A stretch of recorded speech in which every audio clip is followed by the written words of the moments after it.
अजीज़ दोस्तों नमस्कार। अजीज़ दोस्तों, पाकिस्तान के मामलात काफ़ी इकोनॉमिकली बहुत ज़्यादा मसले हैं जो कि इस वक्त नज़र नहीं आ रहे, लेकिन ये बॉम्ब अरसे से उबल रहा है, ये ज्वालामुखी, लेकिन फट नहीं रहा।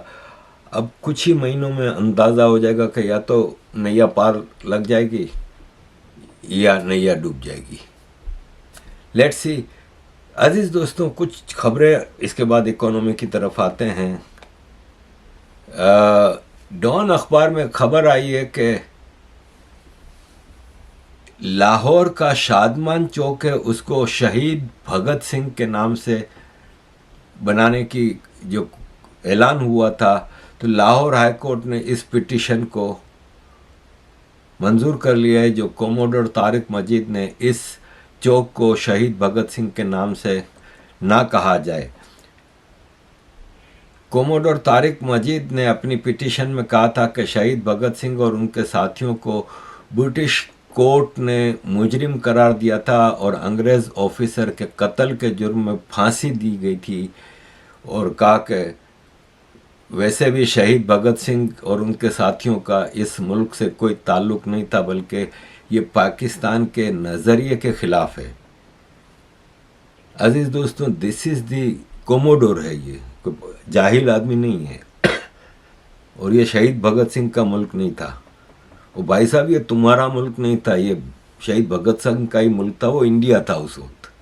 एनीवे, अजीज़ दोस्तों, चैम्पियंस ट्रॉफ़ी के हवाले से भारत ने बम गिरा दिया है, और वो चैम्पियंस ट्रॉफ़ी जिसके लिए पाकिस्तान मतलब बड़ा वो था कि पाकिस्तान में क्रिकेट बहुत फैलेगी, पब्लिसिटी होगी और पैसा बहुत आएगा, लेकिन वो ख़तरे में पड़ गई है। भारत ने तो साफ मना कर दिया कि हम तो नहीं जा रहे। अब ये भारत है ना, जिसके पैसे पे पूरी दुनिया की क्रिकेट चलती है, तो सब भारत के साथ खड़े हैं। तो अब आईसीसी को फैसला करना है। पाकिस्तान ने कहा कि हम भारत से ये नहीं करेंगे, वो नहीं करेंगे। पाकिस्तान की औकात नहीं है कि पाकिस्तान किसी भी फील्ड में भारत का मुकाबला करे। शाहिद आफरीदी ने कहा है कि भारत को पाकिस्तान आने से नहीं डरना चाहिए, और ये और वो। भारत के खिलाफ शाहिद आफरीदी हमेशा उल्टी सीधी बातें करता है। इसकी वजह ये है कि उसका पर्सनल इसमें मामला है। शाहिद आफरीदी का कज़न साकिब आफरीदी है, वो हरकतुल अंसार टेररिस्ट ग्रुप, जो कि भारत की union territory of Jammu and Kashmir में टेररिज्म करते थे, उसका कमांडर था। और यह है कि उसने कई बार हमले भी किए, और वो इसी तरह भारत की आर्मी के साथ एक पुलिस मुकाबले में 2003 में मारा गया था। तो शाहिद आफरीदी का तो पर्सनल एक भारत के खिलाफ है, और वो कईयों का है, रहेगा, उसको हम। अजीज दोस्तों, बलूचिस्तान के एक एक्स चीफ मिनिस्टर हैं रईसानी साहब। रईसानी है ना, ये कॉमेडियन ज़्यादा था। जैसे इसको कहा गया था कि नकली डिग्रियां जो कॉलेज की होती हैं उसके बारे में क्या ख्याल है, तो इसने कहा डिग्री होती है, नकली हो या असली। इसने भी एक बात की है, बहुत ही खूबसूरत बात की है। इसने कहा अगर बलूचिस्तान आज़ाद हो गया ना पाकिस्तान से, तो इसमें पाकिस्तान का ही फ़ायदा है, क्योंकि भीख मांगने के लिए पाकिस्तान को एक और मुल्क मिल जाएगा। अजीज़ दोस्तों, चलते हैं इकोनॉमी की तरफ। अजीज़ दोस्तों, फाइनेंस मिनिस्टर मोहम्मद औरंगज़ेब, जिनके आने पे बड़ा वो कहा गया था कि ये हो जाएगा, वो हो जाएगा, फलान हो जाएगा। अजीज़ दोस्तों, कुछ भी नहीं हुआ, सिर्फ पब्लिसिटियाँ बहुत हो रही हैं, कुछ भी नहीं हुआ। जिस मुल्क को 26 से 30 बिलियन डॉलर साल के सिर्फ कर्जे और उसके सूद की रिटर्न में देने हो ना, उस मुल्क में अगर कहीं से 2 बिलियन और 4 बिलियन अगर 5-6 महीने में जमा होते हैं, तो कुछ नहीं हुआ। सऊदी अरब, कतर, कुवैत, इमारात, चाइना जाके पाकिस्तान ने, मतलब एयरलाइन का इतना खर्चा हो गया, प्राइम मिनिस्टर और आर्मी चीफ के हवाई जहाज़ों, जो प्राइवेट हवाई जहाज़ों में जाते हैं, लग्जरी हवाई जहाज़ों में, वो पेट्रोल इतना महंगा यूज़ हो गया, लेकिन सिर्फ कर्जे की जो वापसी है उसको डिले कराने के लिए ये ट्रिप हो रही है। किसी तरह यहाँ से इस मुसीबत से निकालो। और अब ख़ास तौर पर ट्रंप के जीतने के बाद इनको ये डर है कि ट्रंप IMF और वर्ल्ड बैंक के ज़रिए स्क्रू टाइट करेगा। ये औरंगज़ेब साहब कह रहे हैं, फाइनेंस मिनिस्टर, कि कंट्री जो है वो डोनेशन पे नहीं चलते। हमने $1 बिलियन का कर्जा वापस किया है। अब कोई डिपॉजिट और कर्जों की रीशेड्यूलिंग में या आगे बढ़ाने में भी कोई तैयार नहीं है। हम मतलब तंग आ गए कि किस हद तक चीज़ें जा चुकी हैं। और ये जो एक्स इकोनॉमिस्ट हैं, जिनको इमरान खान ने इकोनॉमिस्ट अपॉइंट किया, लेकिन मुल्लाओं ने हंगामा खड़ा कर दिया कि ये अहमदी है, तो ये लंदन में था, पढ़ा रहा था, उसने कहा मुझे नहीं आना। इसने कहा है कि पाकिस्तान बहुत जल्द हेटी बन सकता है। हेटी कैरेबियन का एक कंट्री है, हेटी। वो अमेरिका के पास जो जजीरे हैं वेस्ट इंडीज़ के, कह रहा है हेटी बन जाएगा। हेटी बिल्कुल लॉलेसनेस इकोनॉमी। तो पाकिस्तान ऑलरेडी हेटी क्या, हेटी का भी बाप बन चुका है। और काफ़ी इन्होंने डिटेल में चीज़ें बताई। अजीज़ दोस्तों, अफ़गानिस्तान जहाँ पे 45 साल से लगातार एक इंटरनेशनल वॉर चल रही है, उसकी इकोनॉमी पाकिस्तान से बेहतर हो रही है, इसलिए कि वहाँ की सरकार का खर्चा ही कोई नहीं है। कई बार बता चुका हूँ आपको कि वो लोग अय्याशियों में रहते ही नहीं है। बड़े बड़े महलात, बड़ी बड़ी महंगी गाड़ियाँ और फॉरेन ट्रिप और ये वो, बड़े इन्होंने गारों में ज़िंदगी गुजारी है। इनकी पैदाइशी मुहाजिरों के कैंप में हुई है, अफ़गान मुहाजिरन के कैंप में। वो बड़े सख्त लोग हैं, उनके खर्चे नहीं हैं, करप्शन वहाँ पे अलाउड नहीं है, खर्चे नहीं है भाई। और ऐसे में इनकी इकोनॉमी डेवलप हो रही है, इनके नित नए कंट्रीज़ के साथ एग्रीमेंट हो रहे हैं। चाइना ने तालिबान को टैरिफ फ्री ट्रेड अलाउ कर दिए, कोई टैक्स नहीं होगा। Afghanistan is getting better than Pakistan. लेकिन ये बेचारे कभी कुवैत जा रहे हैं, कभी कतर जा रहे हैं, कभी सऊदी अरब जा रहे हैं, कभी चाइना जा रहे हैं, और भीख मांग मांग के इनका ये हाल है। और वहाँ जाके ये पता नहीं क्या शक्ल दिखाते हैं कि इनके खर्चे ख़त्म नहीं होते। इन्होंने 1800 करोड़ रुपया अप्रूव किया है प्राइम मिनिस्टर, प्रेसिडेंट और आर्मी चीफ के हवाई जहाज़ों को रेनोवेट करने का, खरीदने का नहीं। उनके जो लग्जरी प्लेन्स हैं जिसमें ये पूरी दुनिया में भीख मांगने जाते हैं, खाली उनके रेनोवेशन पे 1800 करोड़ रुपया अलाउ किया है। और ये शहबाज शरीफ की सरकार ने बाकायदा कैबिनेट की मीटिंग में, फेडरल कैबिनेट ने अप्रूव किया है। आप अंदाज़ा लगाएं कि अभी याद होगा आपको कि इलेक्शन से जीतने के बाद शहबाज शरीफ ने कहा था कि आई विल मेक श्योर कि प्राइम मिनिस्टर और मिनिस्टर्स प्राइवेट एयरलाइनों में जाएं बजाय इसके कि सरकारी हवाई जहाज़ में जाएं। और उसके लिए क्लासेस भी बताई थी कि प्राइम मिनिस्टर फर्स्ट क्लास में जाएगा और बाकी मिनिस्टर बिजनेस क्लास में।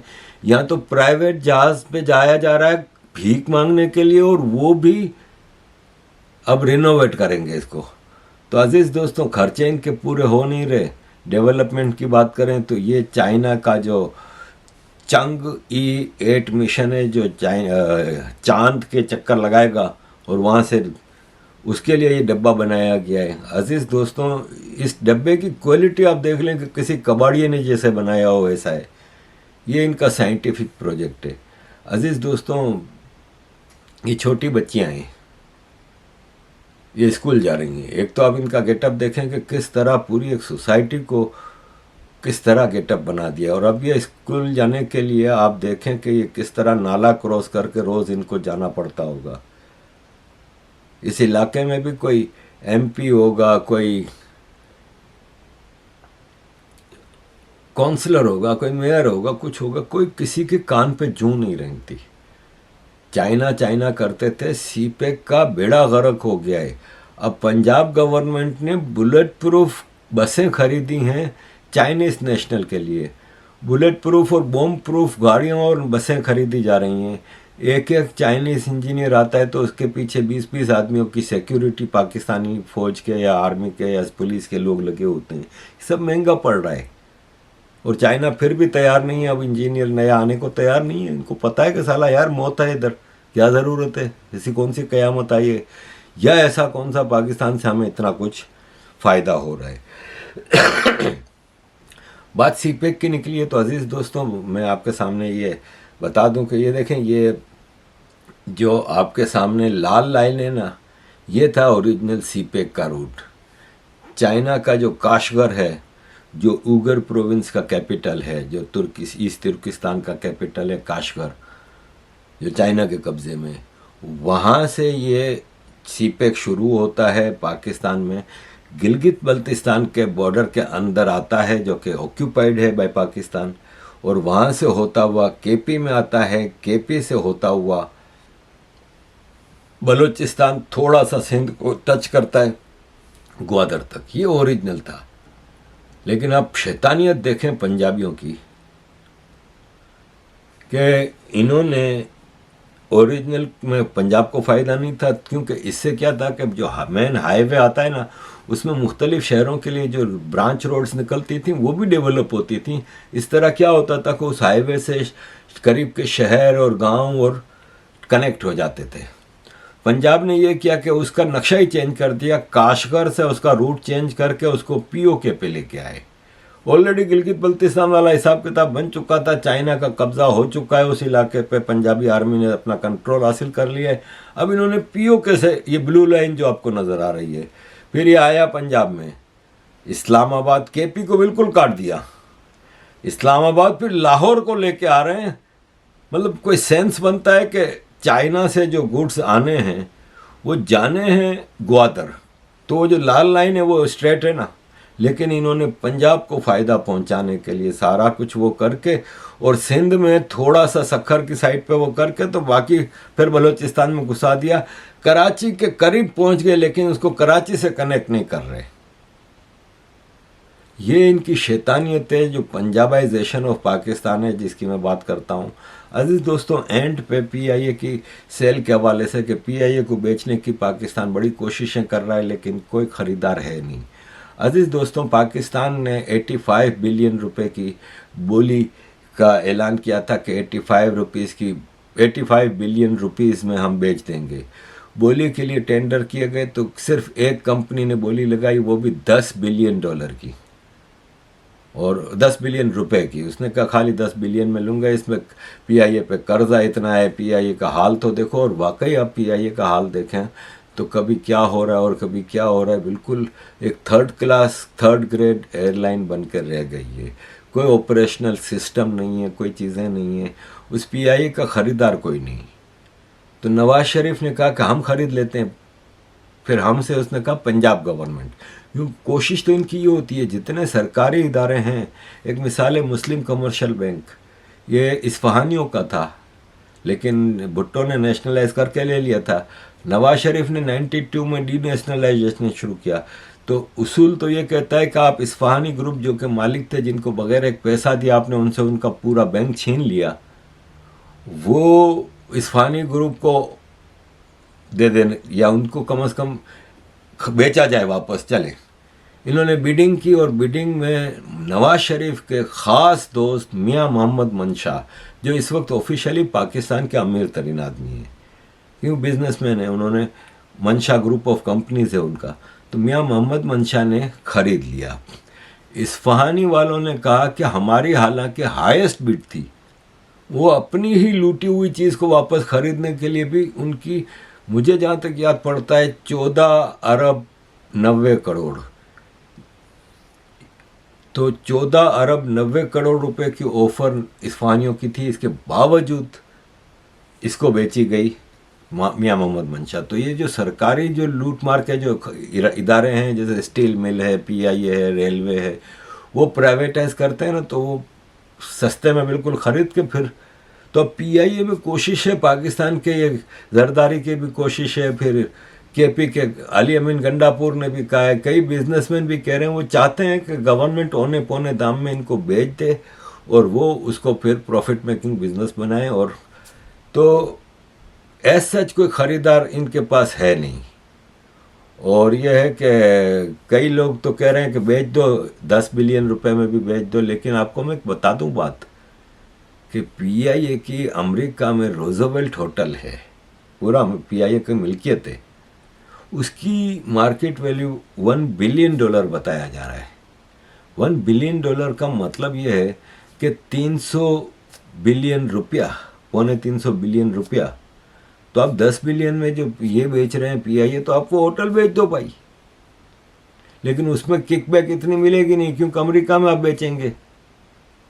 यहाँ पे तो पूरे का पूरा आप 10 बिलियन या 85 बिलियन में भी बेचोगे तो कम से कम 300-400 बिलियन की एयरलाइन है यार, इसके अपने हवाई जहाज हैं, अपना सिस्टम है पूरा, one of the oldest airlines of the world है।